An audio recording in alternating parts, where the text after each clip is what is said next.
All right, today we are going to dive into a really powerful mental model. It's one that explains some of the most dramatic, most intense human behavior out there, both the good and the bad.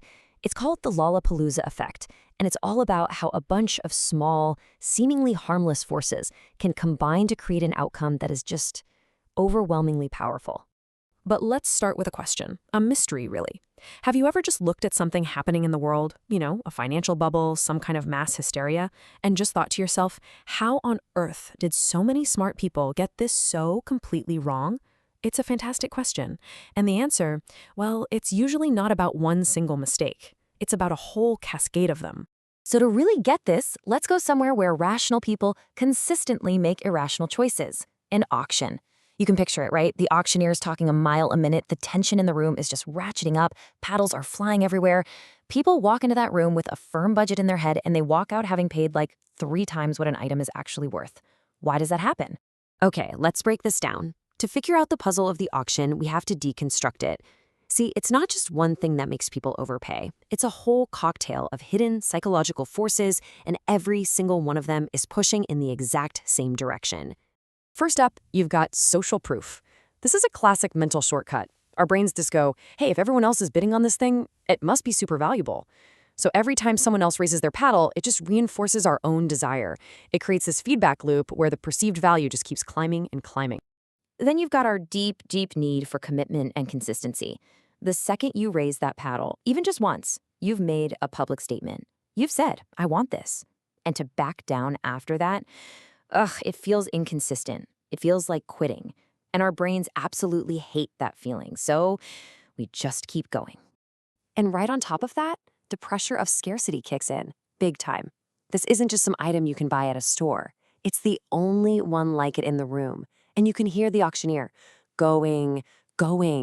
That fear of missing out, what we call FOMO, on a unique opportunity, it becomes almost impossible to resist. This connects to one of our most powerful biases of all, loss aversion. After you've bid a couple of times, you've already started picturing that item in your house. In your mind, it's already yours. So at that point, if you don't win, it doesn't feel like you're just failing to gain something new. No, it feels like you are actively losing something you already had, and we are hardwired to hate losing more than we love winning. So you see what's going on here? It's not just one bias. It's this potent, powerful mix. You've got social proof, the pressure to be consistent, scarcity, loss aversion. You even have reciprocity, because you feel like you owe the friendly auctioneer. Now, any one of these on its own is just a little nudge. But when they all combine, that's when you get a perfect storm. And this psychological storm, this perfect storm, it has a name. And it's the big idea we're talking about today.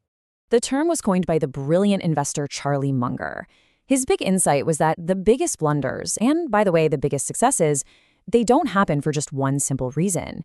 They happen when a whole system of these psychological tendencies all line up and push you relentlessly toward one single outcome. And here is the absolutely critical part. The Lollapalooza effect isn't additive, it's multiplicative. These forces don't just add on top of each other like 1 + 1 + 1. No, they compound and they amplify each other, creating a gravitational pull so powerful that your rational brain just kind of collapses under the weight. And this really shows you the difference, right? A single isolated bias, that's a gentle nudge. You can probably spot it, maybe even correct for it. But when you get this convergence of forces, that's an irresistible shove. It becomes completely overwhelming, and it's how otherwise brilliant people get pushed into doing things that, in hindsight, look totally nuts. Now, of course, this isn't just about overpaying for an old lamp at an auction. This effect explains some of the biggest events in our world, for better and for worse.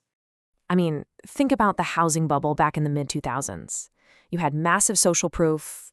Everyone's making a killing in real estate. You had misaligned incentives for the mortgage brokers, and you had a deep, deep fear of missing out from buyers. All these forces converged at once to create a financial disaster. The Lollapalooza effect also helps us understand some really dark stuff, like how institutional corruption can take hold, or the bizarre behavior you see inside cults.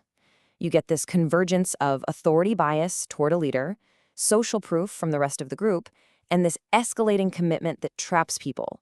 Together, they can lead people to do things they would never, ever have imagined doing on their own.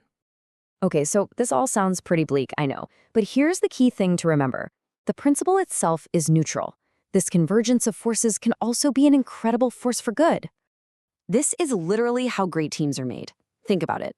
When you have a shared purpose that everyone believes in, deep mutual trust between members, clear incentives that are aligned, and real, genuine motivation all pushing in the same direction, well, that team can achieve things that are just spectacular. Things no single person ever could. The convergence of positive forces is just as powerful. So, the big question is, how do we use this? How do we defend ourselves from that negative pull and maybe even harness the positive side? Well, it all starts with becoming a little suspicious whenever you feel totally certain about something. So here's a practical little checklist you can use. The next time you feel absolutely 100% certain about a big decision, let that feeling be your alarm bell. Step 1, just recognize that feeling of certainty. Step 2, pause. Just stop and try to name the individual forces that are pushing you. Is it social proof? Is it loss aversion? Is it some kind of incentive? And step 3, the more forces you can name, the more suspicious you should become of your own logic. That feeling of it's so obvious might just be the Lollapalooza effect taking you for a ride. And that brings us to the final thought I want to leave you with. Think about the most important decision you're facing in your life right now. Maybe it's a career move, a personal decision, whatever. What are the different forces pushing and pulling you? And are they all converging to lead you to a wise choice? Or are you maybe caught in the middle of a Lollapalooza,